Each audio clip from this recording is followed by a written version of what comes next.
All right. Hi, everybody. Welcome to my first live broadcast. I'm Frank Morizio. I'm going to be your host for the day. Today, we're going to talk about marketing strategies for 2020. And I have a fantastic special guest coming up, attorney Nino Caridi Law from Not Your Father's Law Firm. Going to give everybody maybe a minute or so to tune in. We're live in LinkedIn land, and we're also live on Facebook. I have my screens off to the side just to make sure that I can interact with you. You can feel free to comment below, send me messages, questions, anything along the way. I'm going to use kind of an open format here today. So once again, thanks for tuning in. For those of you who don't know me, I'm Frank Morizio. I am a United States Marine Corps veteran. As a matter of fact, it was 29 years ago today, December 20th of 1990, that I enlisted in the Marine Corps. So today's a pretty historical day. Day I enlisted in the Marine Corps changed my life. Day I went live on my first show, changing my life again. Love it. I've also been an insurance salesman for about 22 years. I've been at various levels in my career, and I created a Tip Tuesday sales tip series. It's a LinkedIn video series, and I publish one every Tuesday. Have a pretty good following, getting thousands and thousands of views. Tip Tuesday is really, it's about a 1.5 to 2 minute video every week, and a lot of the videos feature something I call Morizioisms. Morizioisms are a recommendation offered as a guide to action. Basically, it's a sales tip. It's some things that I've used to keep me on track throughout my career, and some quick little actionable advice items that I'd love to share with you. And I know that some people are already using them. I've gotten great feedback on them. So thanks for continuing to tune in to Tip Tuesday and liking them and sharing them with your network. I really do appreciate it. So again, topic of today's live is going to be step up your marketing for 2020, right? What does that mean? Everybody wants to talk about marketing. It's the week before Christmas. It's actually the weekend before Christmas. Most people that use calendar year for sales are pretty much done at this point. Not a lot of sales getting open during the Christmas week, I don't imagine. Probably just focusing on closing what you have in the pipeline. So what is marketing for 2020? Everybody wants to talk about it. There's all these different marketing methods. And I like to say that in my battle plan, my business plan is called the battle plan, obviously. I use an all of the above approach. What does that mean? Well, if you're going to go attack a beachhead, you're going to do it from the sea, you're going to do it from the land, you're going to do it from the air, you're going to use your all of the above approach so that you have the best chance of winning. And I think that marketing is the same type of full combat operation. You have cold calling, you have direct mail. There's some folks still do door-to-door canvassing. I mean, I sold Kirby vacuum cleaners, literally sold $1,300 vacuum cleaners in the projects door-to-door way back in the day, started my sales career. So door-to-door canvassing, is it still around? There's asking your network for referrals and for introductions. And then there's social media. I've personally found social media to be more of a branding tool. But if you have an outreach plan, and there are lots of folks out there that do, there is definitely a way to turn direct business from social media presence. Center of influence development, still a great method of marketing. And then, of course, there's networking, right? And we have lots of different definitions of networking. Networking is actually how I met my special guest for the day. We are both members for the last several years of an organization called Long Island Elite. And I'm going to bring my guest on now because I think he's amazing. And I want to get right into the meat of this presentation. Nino Caridi, Esquire. He's a practicing attorney, been doing it for about a decade. He focuses mostly on real estate and business law, has a specialty in the restaurant and hospitality industry, and he's sometimes referred to as the fixer. We're going to ask him what he means by that. And his unique brand is the fact that he's not your father's law firm. As a matter of fact, that's his hashtag. That's his social media branding, not your father's law firm. And I'm going to welcome Nino into the studio now. Nino, welcome, man. Thanks for coming live with me. Thanks for having me. Appreciate it. Tell me. Good morning. Just want to say good morning to everybody out there before we get into it. But go ahead, Frank. Sorry yeah, sure. That. I mean, tell me about that unique brand. I mean, not your father's law firm. What does that mean? What are you doing as an attorney with that type of tagline? Well, when I was starting my practice, leaving a big firm to open my own office, I knew that I needed to differentiate myself a little bit. There's plenty of lawyers out there. Everyone's out there doing similar things.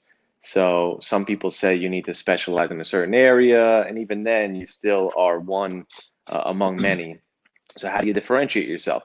And I figured the best way to differentiate myself was to develop a strong branding strategy and put it out there and make myself a little more well-known amongst everybody and give somebody something to remember me by, right? So I knew that I needed to do something different. So I looked at being a lawyer. What is being a lawyer? Being a lawyer is an age-old profession, right? We talked about this the other day when we were discussing. It's an age-old profession. So how do you bring it into the 21st century? I think how do you change? I think it's the second oldest profession, right? It might be, right? I don't even know. But how do you bring it into the 21st century for the modern consumer, right? And that consumer on my end being individuals and businesses.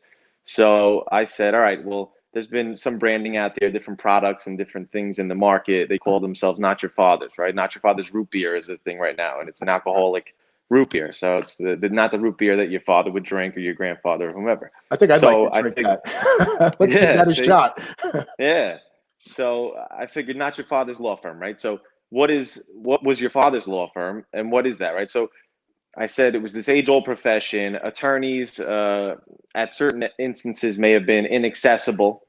When you would call your lawyer's office, you might get the paralegal, you might get an assistant. It might be hard to get access to your attorney. So one thing I wanted to do was make myself more accessible. You're going to deal with me primarily. Yes, there will be some administrative help when I'm working on a matter for you, but primarily your point of contact is going to be me, and I will make myself available to you whenever. And that's one thing. The second thing is utilizing modern day technology. A lot of lawyers that have been practicing for a very long time, your father's lawyer, may be stuck in their ways and not as open to utilizing new technology. To me, the technology is there in our everyday life to make our lives easier. So make my life easier to provide you with a better quality and more efficient service. I figured, all right, so we're going to use some more technology and do that. And then the third, I think attorneys may not always have been relatable, right?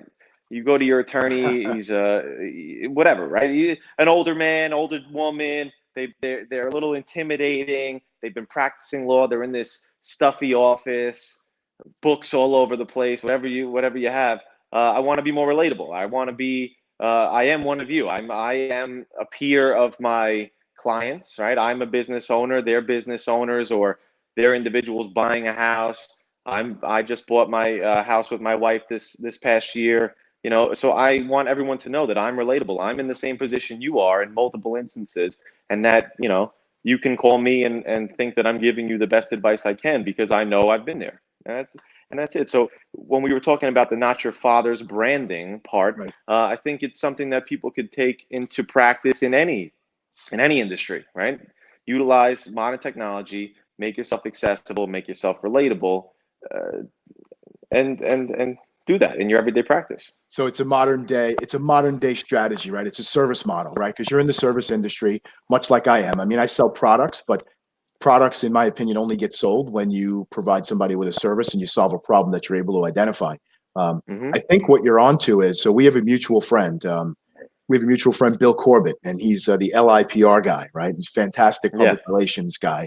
And what Bill talks about is in his personal branding story, he talks about the difference between better and different, right? So it used to be that better was better, right? And maybe back Hmm. in the day when it was your father's law firm, if it was, you had those, special names on the door and you had that Park Avenue address or that Fifth Avenue address, Hmm. probably, you know, that was your father's law firm, right? But Yeah. in this day and age, according to Bill, different is the new better, right?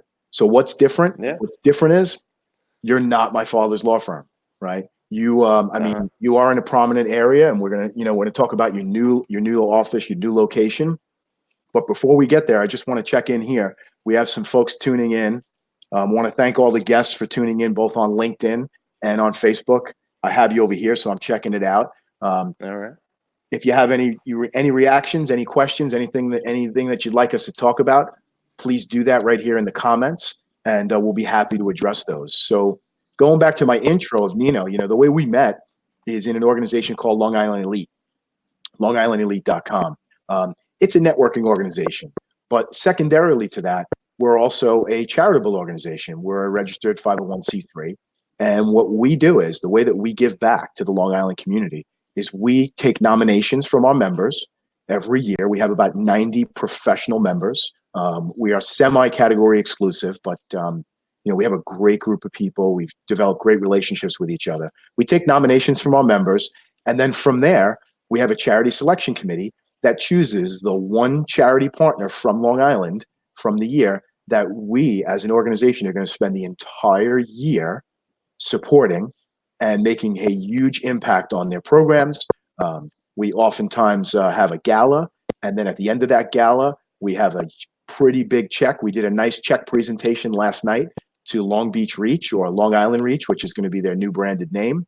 And we were able to give them $105,000 in a net contribution to help them continue to fight the battle for opioid addiction in our Long Island community. So Nino and I both believe that part of our networking strategy is about giving back. And we just found that organization to be perfect for us. Tell me about some of your other networking organizations and what your goal is. I mean, that's a marketing technique. So what are you doing on the networking side? Uh, I think the Long Island Elite was a great example of both a philanthropic and a social networking organization, and I try to piggyback off that because the relationships that we have amongst everyone in Long Island Elite are very social, but from the social comes the business and the networking and the opportunities. So I find that strategic networking is the best, right? A lot of people join these networking referral groups where you have to refer business, or it's very, very strict and very formal. And I find that it's forced, and I think especially in my industry, it's a very relationship driven industry.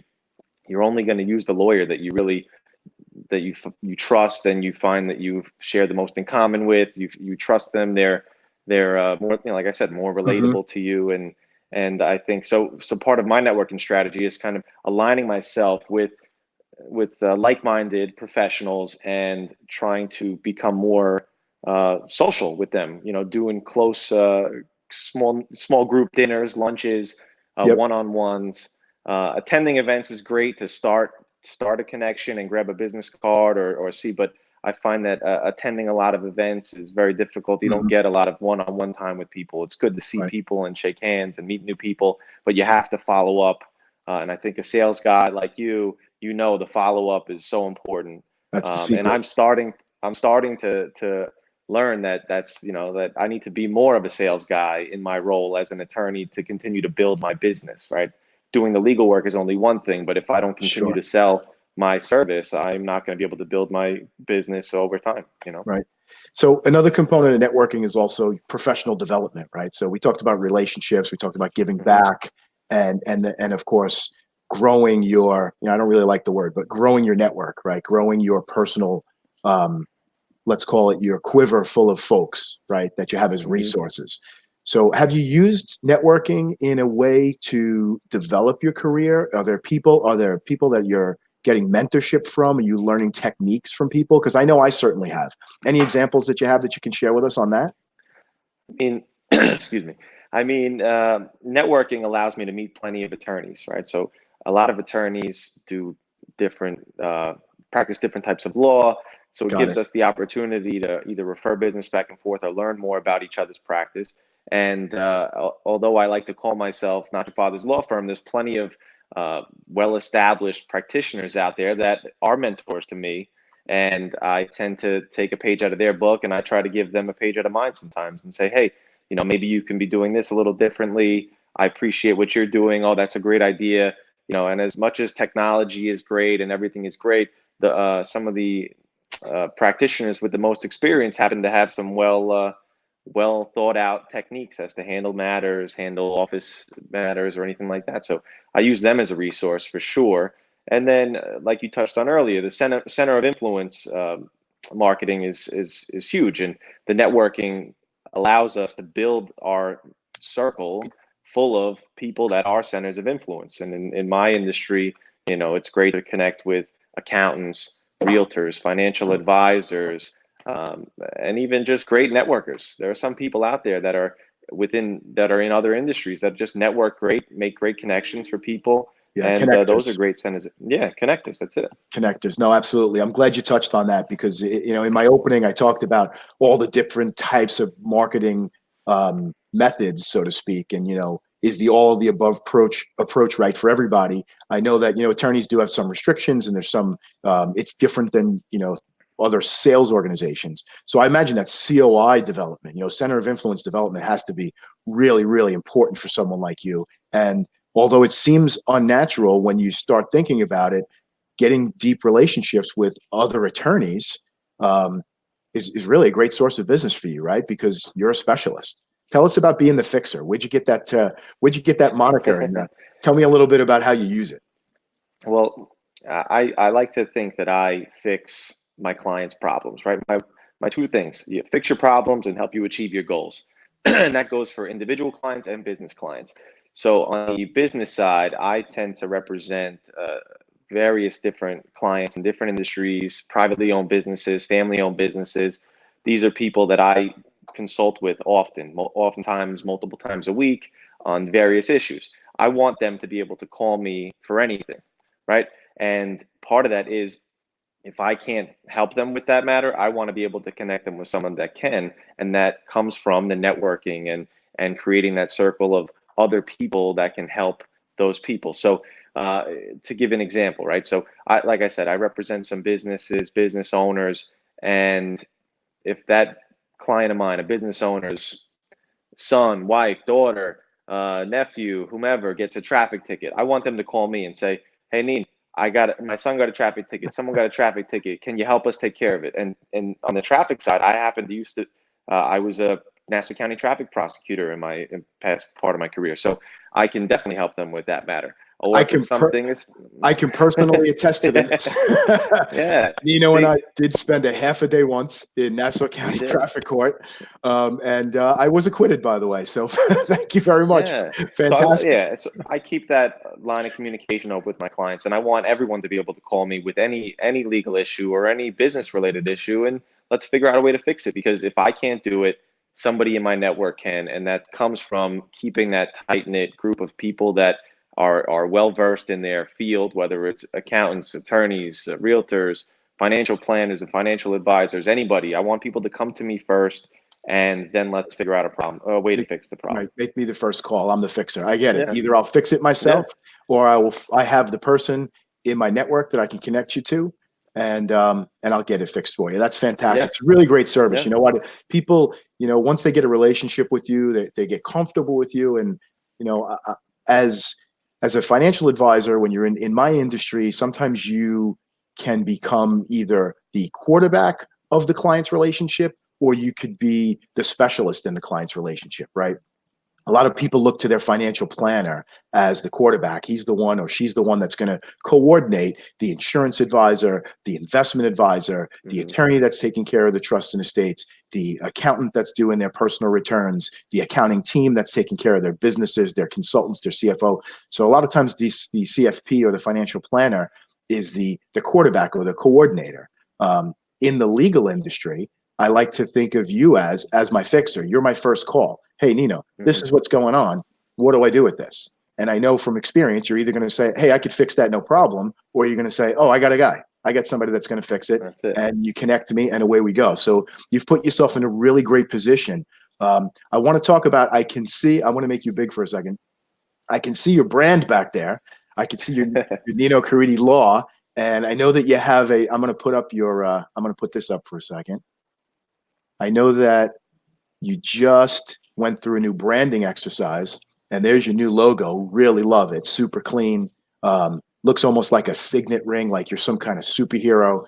It's very much, it's very much not your father's law firm logo. And I know that you just moved into a great new space that I'm probably seeing some of that in the background. So why don't you tell us about it? Tell me about the new rebranding and how this is going to help you. All right. Well, the logo, you can see it, Nino Caridi Law, NCL, right? So if you look at it, it's something that you could see maybe on a sports team hat or a uniform or something like that. And part of what I wanted to do is put something together that can be used on merchandise, apparel, and branding, because part of this whole thing is getting the brand out there. So I wanted to put a logo together that looked nice, that people would want to wear. Maybe I wear it all the time. If you see me on the weekend, I have an NCL hat on, or a sweatshirt or something. But part of that goes to the fact that my clients, my office staff, we're all a team, right? So I want people to know that they can wear the NCL logo. We're all on the same team. Around Christmas time, some of my clients, just in the next week, will be receiving some new NCL, Nino Caridi Law, merchandise. And it's not something that says Nino Caridi big across the chest. Yeah, you're gonna get one. Don't worry. I'm on the list. But it's something that it's kind of, people might ask you, oh, what is that? What is that? Is that a sports team? Is that anything? You say, oh, it's my lawyer. We're all on the same team. He's not my father's lawyer. There you go, right? And part of the rebrand. Yeah. Go ahead. Well, part of the rebrand is just putting it out there. I'd always put myself out there as not your father's law firm, and I in the next couple of weeks will be coming up on my 4th year anniversary of being open for business since I went out on my own. Thank you. So in that vein, we moved into new space recently, and we're trying to kind of just use it as a restart and refresh to say, hey, what have we been doing over the past 4 years? What has worked? What hasn't worked? And let's capitalize upon the things that's worked and get there. So part of it was the recent move to downtown Garden City. We recently, previously rather, we were in a space that was south of Roosevelt Field, still in Garden City, but not really in the heart of the village, right? And part of what I wanted to do was get myself in a location where I was more accessible, right? So my new office is right on the main drag in Garden City, on the corner of 7th Street and Hilton Avenue. Oh, so if you're familiar with 7th Street, course. yeah, there's all the restaurants, Starbucks, everything is right on this street. Within walking distance is the Garden City train station. So if we need to be in the city or have people coming out from Manhattan, can get here and not have to worry about, getting in a taxi or an Uber or anything like that. Excuse me.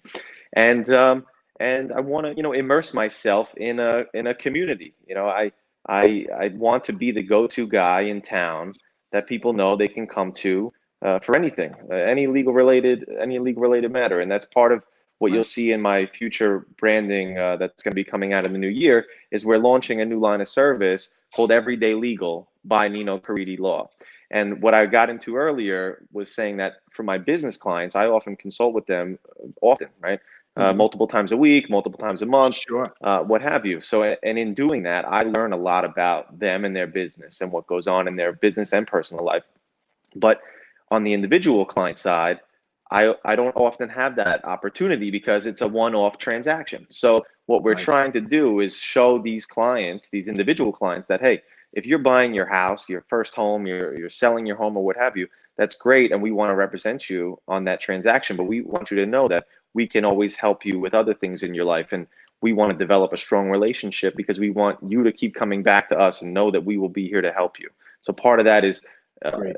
being able to follow up with them and say, okay, we can help you with your estate planning needs. We can help you if you or anybody in your family gets a traffic ticket. God forbid you get hurt Sure. or suffer a personal injury or anything. We can either help you navigate that process or introduce you to somebody else that can help you. Right. I just want to be the go-to guy, the fixer, not only for the businesses, but for individuals, and develop long-lasting relationships with those clients. Yeah, and I mean, and since our theme is on marketing, right? I love the fact that your marketing is launching, your rebranding is happening in stages, right? So it's the move, right? The move to the new place. It's the new logo, website coming soon.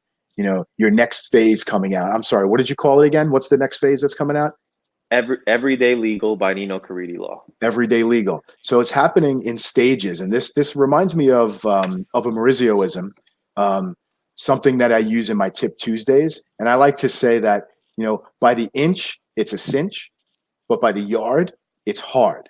So when you're taking on a new initiative, when you're trying to form a new habit, when you have a goal, whether it's a personal goal, whether it's a business goal, I have family goals, you have all different facets of your life. And I think that sometimes people set themselves up for failure by trying to bite off more than they can chew. I like to think that, you know, if you take small bites, you get another bite at the apple, right? Sooner or later, you get to the core and your belly is full. You don't have to take it all down in one gulp because you risk choking. Not to be morbid. So, yeah, I mean, I like to think that, you know, if you get a written plan and then start executing one step at a time with a long view, like you're not going to change your life tomorrow. Listen, I'd love to lose 20 pounds. It's not coming off tomorrow. But what Yeah. I can change tomorrow is I can start to change my nutritional habits, right? I can start to change Hmm. one thing tomorrow. I can add exercise next week. I can, I don't know, there's lots of different things that I could do in steps that will eventually get me to that goal. I think it's the same in business. And I just want to, you know, be cautionary to everybody listening that, you know, marketing is it's a long-term thing, right? It's not a destination, right? It's a journey. And along the way, you're going to take lefts and you're going to take rights. And you know, I'm going to meet somebody like Nino along the way. And I mean, too bad he's already got it because I would love to be not your father's insurance guy because nobody likes their father's insurance guy. You know? Yeah. So yeah, so let me ask you this, you know, going into 2020, why don't you give our viewers your number one? What's going to be your number one best practice, the thing that you're going to focus most on from a marketing standpoint, and give us a good tip. Tell us what you got. All right. So I think in the age of content generation, video, online content, it's very important to be providing not only clients but potential clients with educational information. And that's part of what we're going to do is we're going to stress education. We're going to educate the consumers. We're going to educate our centers of influence. We're going to educate everybody so they know the what they need to do in certain situations. It may not be to call me. It might just be, hey, this is what we need to do in this situation. We're going to educate everybody. We're going to create a series of maybe little mini videos like you've been doing, Tip Tuesday. I won't take the Tip Tuesday, but I'll do something It's something public similar domain. where, yeah, but like that, something short tidbits of information that are going to help them in their everyday life. And then when something comes up and they have a question, they can reach out. I'm glad you said that. Actually, I want to pick up on that conversation. So marketing could be a lot of white noise, right? So if the Hmm. one thing that you're going to do more of is video, I also think, and you know, I embraced it this year. I also think it's the one thing right now that my viewers and the people out there are most terrified of. I think people are just scared to throw up a video. Um, Tell me what your experience has been, and I'd like to share some of that as well. So, because I know you've done video before, and I know it's in your future plan. By the way, I love the fact that you just want to provide information, right? Be a resource, right? If you want to be that first call, Hmm. then people have to immediately associate you with a resource, and the way that that you become their resource is by showing them that you're a subject matter expert, and you also have the connections to connect them with every other subject matter expert that they might know. So tell me about video. Give our viewers a few tips on how to just get started. What do you think? I'm on the same page of everyone else. You know, it's definitely nerve-wracking. It's intimidating, and I'm guilty of it too. I will go on and I'll throw a video up, and then I won't do another video for months at a time because, one, it is intimidating, and you know, there are plenty of people that are going to comment and say, "Oh, why are you doing that? It's unnecessary," or "What are you doing?" But the fact is, they're talking about you, so don't worry about it. Put it up there. My first bout with video was with a mutual friend of Frank and I's, Mitch Goldberg. He had me on his a video of his where we talked about the first-time homebuyer process, and I was nervous. If you ask him, I was even up to the point we were on. We did multiple takes. It wasn't live like this, thank God. Yeah, and even then, you know, I would love remember to do that more of video. it. Yeah, and You know what I remember from I that was video, nervous. by the way? I don't What? remember at all that you were nervous. I remember at all that, you know, Mitch is a great personable host Yes. and he asked you questions as if he was a potential client. And what I Mm-hmm. took away from the video is that Nino knows about that. He could be my Yeah. resource there, right? So Yeah. it wasn't perfect. It was your first chance. You were Oh, nervous. just You had to do a few takes. yeah. But guess what? You got the content out there. People watched it. Mm-hmm. And some people now consider you a resource in that area just by doing one video. And I know, by the way, Yeah. I see Mitch Goldberg is watching us right now. Oh Hey, yeah. Mitch, thanks for tuning in, Hey. man. If you have any, by the way, thanks to everybody that's tuning in. We have a bunch of folks on. If you have any comments or questions, I mean, Nino's a great resource here. Have anything that you want to ask him about? You want to talk about Tip Tuesdays? Leave it in the comments. We're going to try to wrap this in just a couple of minutes just to not keep everybody from their holiday weekend. But again, thanks for tuning in. If you have anything you want us to talk about, any questions or comments, please put it in the down there. You know where it goes. All right. So video. Any other one last question on video, right? Yeah. I think some of it is the apprehension and being anxious about just doing it. What Yeah. about like just throwing your iPhone up and walking in the street and doing something? How do you feel Well, about that's it. that? Well, that's it. That's the scary part too, right? Because a lot of things. I bet you the one thing that goes through people's minds when they're doing it is, what's everyone else around me thinking, right? Because I've seen your videos, and you're walking through Grand Central, you're out in front of Pershing Square, and Yep. you're doing it, and people are walking by looking at you like, "What's this guy doing?" But you can't be concerned about it. You're not, you know, it's not like you're walking in the middle of the street and getting hit by a car. You're strategically positioning yourself, but you can't be embarrassed of it. It's the new normal, I think, at this point. You know, people were doing selfies and taking selfies for a while, and for a while in the beginning it was weird to be taking a selfie wherever you were, and now it's everyone does it, so it's the same type of thing. It's pretty annoying, actually. Everyone's doing it much more than they're talking to each other. But yeah, Yeah. no, I listen. I get what you're saying. As you said, a lot of my Tip Tuesday videos, I do. Excuse me. I don't have a cough button. I need a cough button. I do a lot of my Tip Tuesday videos right across the street from my office at 42nd and Park Avenue, either on the Hmm. side of the building. I do them on Park Avenue with Grand Central in the background. Then I go inside Grand Central. I got people walking around. I had somebody walk in between me and the camera and the tripod and the light. I don't know what they were thinking. They just walk right through as if they didn't even Yeah. realize I was there. But yeah, I mean, you'll see people in the background of my video kind of looking and figuring out what I'm doing. Look, I'm here for my audience, right? I'm here to give quality tips. I'm here to spread Hmm. Morizioisms. I want people to know me as a resource in the sales training and the sales consulting industry. I want people to reach out to me either in comments or in a direct message and say, "Hey, you know what? I'm struggling with this. What's your opinion on that? I have a question about something else." I'm happy to be a resource. Happy to answer questions at any time. Nino, I think, let me just check the comments over here. Got some of my Marine Corps brothers Nice. tuning in. Hey, Dan, Semper Fi brother, Dan Persons, you're tuning in from all the way from Alabama.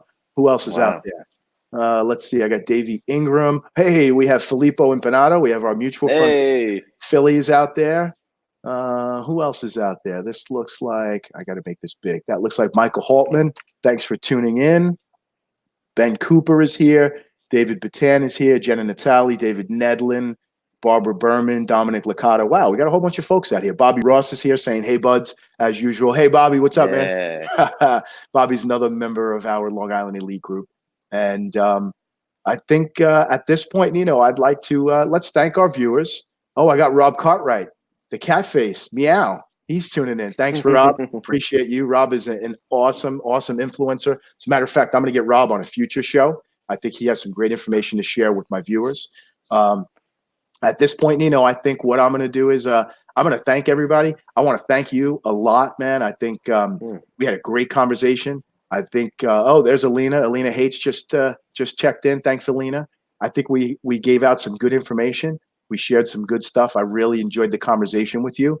I want to thank the audience for tuning in. I want to remind everybody, like it, share it. Even if you see it on replay, you can share it with your network and leave some comments. I will check back over the next few days on the replay comments.